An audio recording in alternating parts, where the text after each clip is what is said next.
dragons used to live here? Didn't you know? They say it was over 1,000 years ago, I think. Welcome to MojoPlays, and today we're taking a look at every Spyro video game and ranking them from the most miserable pile of garbage to the most treasured. Spyro, Cinder, how do you feel? Anything broken? Shaken a little, but not too badly. Thanks to you. I am relieved. Before we begin, we publish new videos all week long, so be sure to subscribe to MojoPlays and ring the bell to be notified about our latest videos. Number 14, Spyro Orange, The Cortex Conspiracy.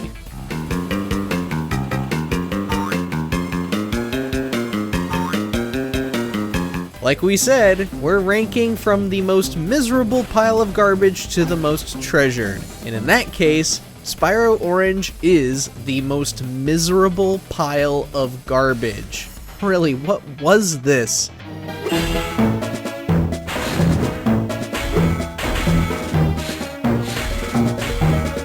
Crash Purple and Spyro Orange were supposed to be the crossover we dreamed of. The Bandicoot and Dragon have crossed paths so many times, and now we finally get 2 games dedicated to this fantasy? Yes! Yes! Oh, how we were so fooled as children. Much like Crash Purple, Spyro Orange was loaded with the most boring minigames and unimaginative boss fights. And while the game only lasts for an hour or two, the mundanity of it all feels like we're playing a JRPG that has severely overstayed its welcome.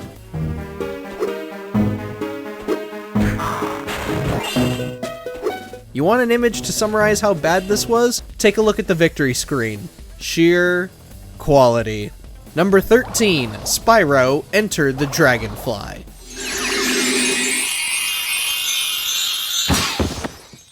Whoa! What'd you do that for? Now, if you want to emphasize the miserable part, Enter the Dragonfly definitely fits the bill. Literally.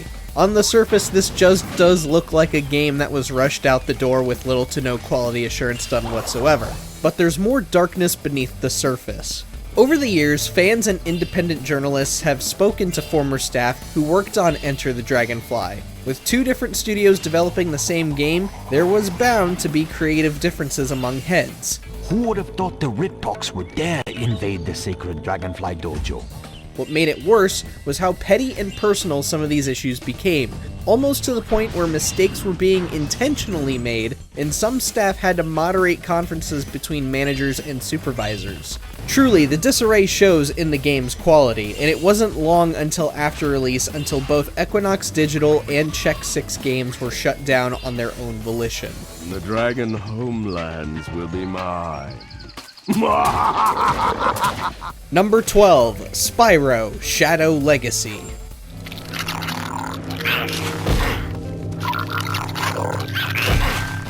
We know we shouldn't judge a book by its cover, or in this case, a game by its cover art, but take one good look at the cover of Shadow Legacy. Really?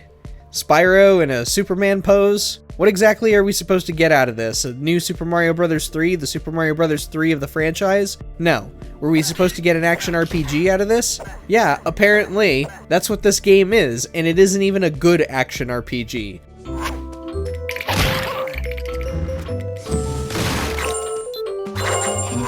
Spyro just feels so stiff and slow to control, and none of the combat is remotely satisfying to pull off, let alone watch. Something tells us this game was never meant to be a game for the Dragon, but the prototype wasn't working for anything else, so they had to settle and shift brands.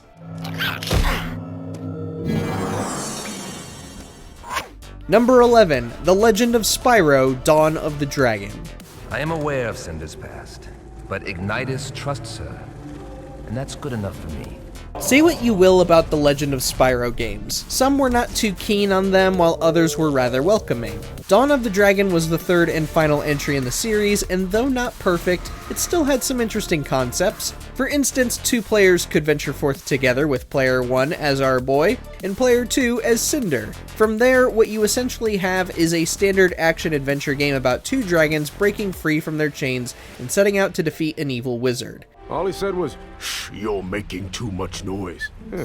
I like him already. There isn't anything offensive about Dawn of the Dragons, but also don't expect anything surprising or groundbreaking. It's It's a video game. That's really about as much as you can say about it. We are not safe here. Follow me. Number 10, Spyro Attack of the Rhinox.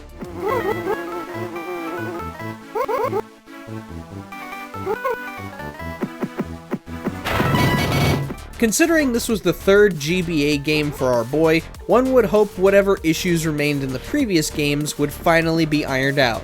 Alas, not so. Attack of the Rhinox makes the strange departure from platforming and instead focuses on RPG mechanics more.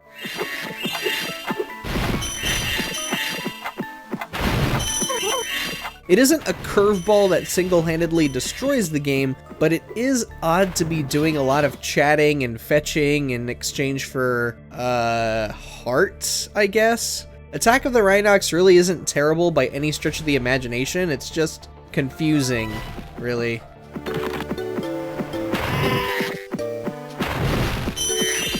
Number 9, Spyro Season of Ice.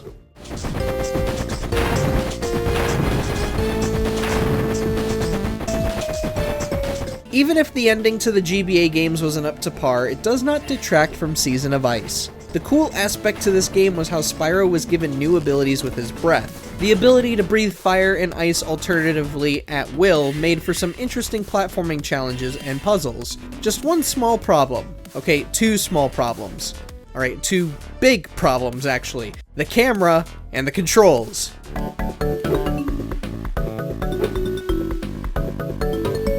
Both were so rigid and unreliable that it resulted in many players suffering unfair deaths. Had these issues not been as harrowing to deal with, maybe Season of Ice would be more fondly remembered. Alas, no. It's a good game, but it's far from perfect. Far from perfect.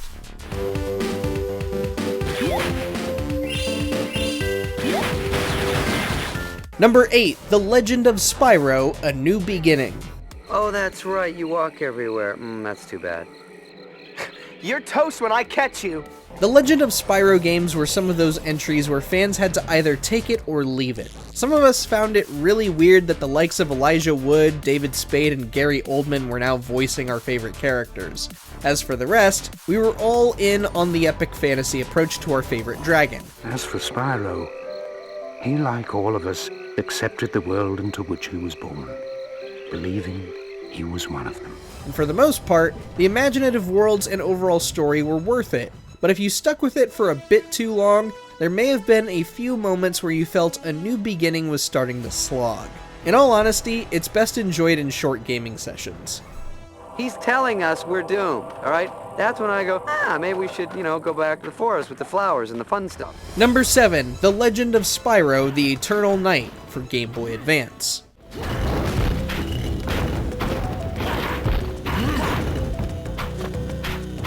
This may seem odd at first, but let us explain. Yes, Eternal Night is the worst of the Legend trilogy. We know, it sucks and basically repeats the same mistakes as A New Beginning. Thing is that we would much rather spotlight the GBA version because it's surprisingly excellent there.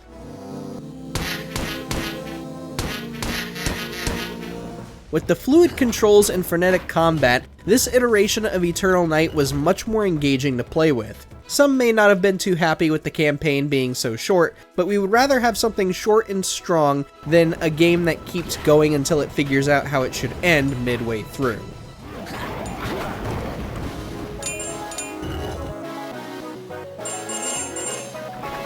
Number 6, Spyro A Hero's Tale. 1 million brain cells? That seems excessively destructive. That seems kind of bad. Okay, it's cool. Despite not satisfying critics at the time, many of us still fawn over A Hero's Tale. You mean to tell us that you've dedicated an entire game to Spyro and switching between different playable characters? That sounds awesome! And it was. For a little bit. Imagine our disappointment when we saw the commercials kind of mislead us and the multiple playable characters were just mini-games. Don't you think, Spyro? It was just Year of the Dragon with prettier graphics. A Hero's Tale wasn't awful, mind you. Playing as Sergeant Bird, Hunter, Blink, and Sparks was as much fun as playing as Spyro. It really is a solid game. We only wish it went a bit further with its concept, like the marketing made it seem. Oh yeah, I found one of those. Maybe I can find all the Dragon Eggs for you. You know, I'm gonna be out saving the world anyway. Number 5, Spyro 2, Ripto's Rage. They gave me a souvenir too. They called it a talisman. They gave you a talisman? What? Is it special? I just stuck it in the guidebook you gave me. Ripto's Rage is the weakest of the PS1 trilogy between the dialogue, voice acting, and all the times we've had to hear trouble with the trolley, eh? Even with those grievances, Ripto's Rage does have a lot of good qualities in it. Each level offers a theme and story different than the one before it, and Spyro's gliding is much more forgiving with the gentle flutter giving him a small boost just in case a jump is a little undershot. Minor tweaks like that made Ripto's Rage so much more enjoyable, even if we had to do a little extra searching to satisfy Moneybag's greedy pockets. Okay, no problem. I'll collect a few talismans, give Ripto the old hot foot, and be in Dragon Shores by lunchtime. Number 4, Spyro 2, Season of Flame.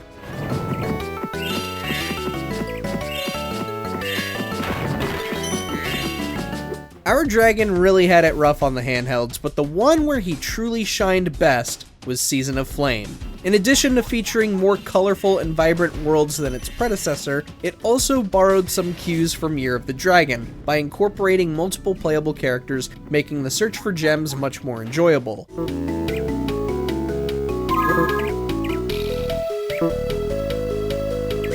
Even though the controls still aren't on par with the home console games, this was still good enough to call it one of Spyro's best outings. Number 3, Spyro the Dragon. Ugly? That does it! Looks like I've got some things to do. There is just something so magical about the first Spyro game. Sure, not everyone has been on board with Carlos Alazraki's voice for the dragon, but everything else about it was just wonderful. From worlds like the Artisans and the Dreamweavers to the various enemies that inhabit them, the original Spyro the Dragon was imaginative in the most unexpected ways.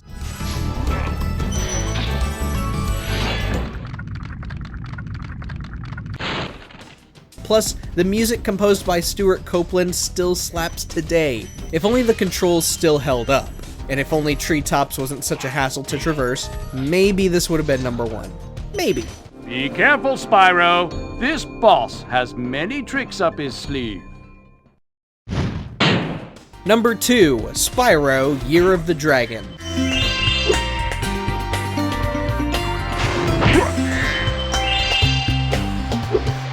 Of the PS1 trilogy, Year of the Dragon truly is the best of the bunch. While you had more of the standard 3D platforming across creative worlds, there were a variety of minigames and playable characters to spice things up.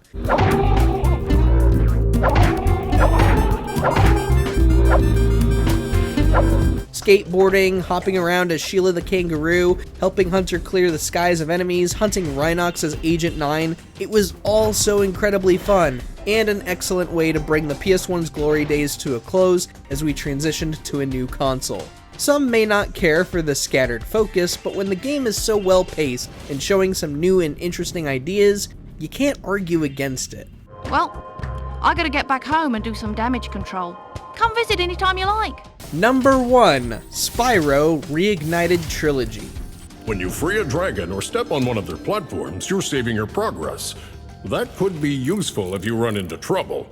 Not that you ever run into trouble, Spyro. Normally, we don't include remakes like this on a ranking video. Remakes typically copy the blueprints of the originals, you know. However, Reignited Trilogy does more than that. Thanks to the advancements in technology, Spyro controls way better than he ever has, both on land and in the air. As for the visuals, it looks and feels like we imagined it way back in the PS1 days. They say this world used to have magic coming out of the wazoo. Flying ships, singing forests, wishing stones, you name it. In other words, this was how you preserved a collection of games while improving upon certain aspects that don't hold up today. If anyone has proved themselves worthy of carrying on Spyro's legacy, developer Toys for Bob has certainly reached that status. You should stay clear of my homeworld for a bit. I reckon I'll be blowing up Rhinox for weeks. Cheerio! But never mind our silly ranking, what's your favorite Spyro game? Let us know down in the comments, and be sure to subscribe to MojoPlays for more great videos every day. When he eats butterflies, he stays strong. Like me. Sure. Thanks for watching. If you enjoyed the video, there's more where that came from.